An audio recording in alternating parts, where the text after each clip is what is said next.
The book of Psalms in the Old Testament deals with every emotion of the human heart.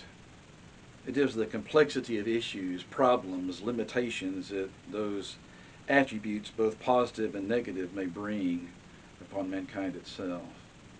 For the time we have together, I want to talk about one of the Psalms of David, attributed to David. It's chapter 35. And it really deals with what happens when hatred actually rules the emotions of the day. And it begins with a petition in verse number 1. David says, "Contend, O Lord, with those who contend with me. Fight against those who fight against me." Now, what's the problem? Well, the problem is addressed beginning in verse number 4. It's really fabrication versus fact. And here's what he says. "Let them be put to shame and dishonor who seek after my life. Let them be turned back and disappointed who devise evil against me."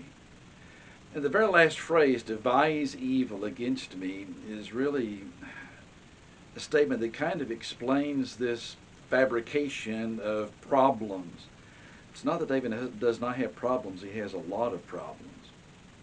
However, instead of actually focusing on what is really legitimately a problem, here are individuals that are actually focusing on things they're making up on their own. And in fact, in verse 7 and 8, the destructive nature of irrationality is something that's mentioned. "Without cause, they hid their net for me. Without cause, they dug a pit for my life. Let destruction come upon him when he does not know it, and let the net that he hid ensnare him. Let him fall into it to his destruction." It's the idea that individuals maintain that they are more perfect than somebody to whom they fling at criticism. In this case, King David. And the statement's made down in verse number 11. There's a maliciousness involved.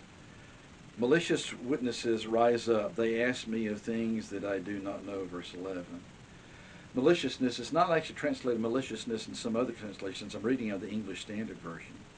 But the Hebrew term carries with it the idea of violence, someone who's unjust, someone who is cruel, someone who's hateful. Malicious witnesses really is a fairly accurate translation of that Hebrew term. Malicious witnesses, individuals that are bent on evil out of hatred. Malicious witnesses rise up. They ask of me things I do not know. They repay me evil for good. My soul is bereft. My soul is left void. It's like they're sucking the energy and the compassion right out of me, or that seems to be their intent. So now there's a contrast in verse 13 and verse 14. "When they were sick, when they were sick, I wore sackcloth. I afflicted myself with fasting. I prayed with my head bowed on my chest. I went about as though I grieved for my friend or my mother, as one who laments his mother.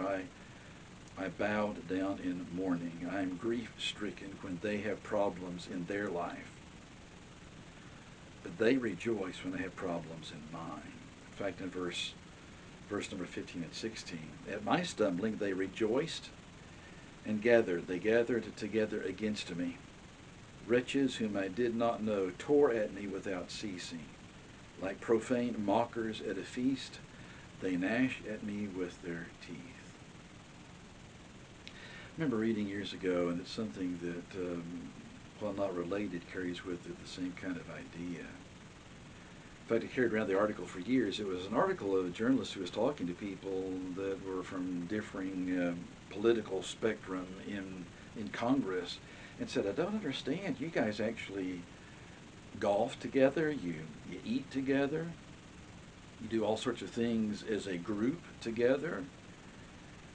How's that possible? Because you're diametrically opposed on so many issues." And the response was, "Yes, we do all those things together. There is a camaraderie that exists in those kind of avenues. However, if one of us makes a mistake, the rest of us will eat that person alive." It's kind of what you find happening here with David. Make a mistake. Individuals who have mistakes on their own are endeavoring to actually destroy the person that they detest, the person for which they have contempt. In this case, King David. The maliciousness of these individuals who rejoice at his stumbling, who gather together against him, who tear at him without ceasing, who gnash at him with what they say, with their teeth. Verse 19, 20, 21, it's really a self-inflicted deception. Let not those who rejoice over me, who are wrongfully my foes, and let not those who wink the eye, who hate me without cause, don't let them rejoice over me. They do not speak peace, but against those who are quiet in the land they devise words of deceit. If they have more power than do you, don't plead your cause with them, because if it does not coincide with their ideology, they're not going to pay any attention to you whatsoever. They, against David, they open wide their mouths against me. They say, aha, our eyes have seen it. We've actually seen this. David says, no, they haven't. They're fabricating what they are condemning me for doing, because it doesn't bear up with the evidence. In verse 22 through verse 25, desire that David has for a fair hearing and fair judgment. You've seen, O Lord, be not silent. O Lord, be not far from me. Awake and rouse yourself from my vindication. It's a Hebrew word that literally means verdict, and he's expecting a verdict of being innocent in this particular regard. Awake and rouse yourself from my vindication, for my cause, my God and my Lord. Vindicate me, O Lord my God, according to your righteousness. Let them not rejoice over me. Let them not say in their hearts, our heart's desire. Let them not say, we have swallowed him up. Our heart's desire is to see him destroyed, devastated, defeated. And then in verse 26, let them be put to shame and disappoint them altogether who rejoice at my calamity. Let them be clothed with shame and dishonor who magnify themselves against me.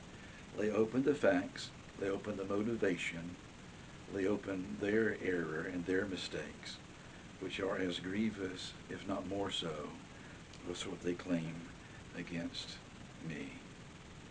Interesting statements from King David. It's interesting how that malicious heart is not something that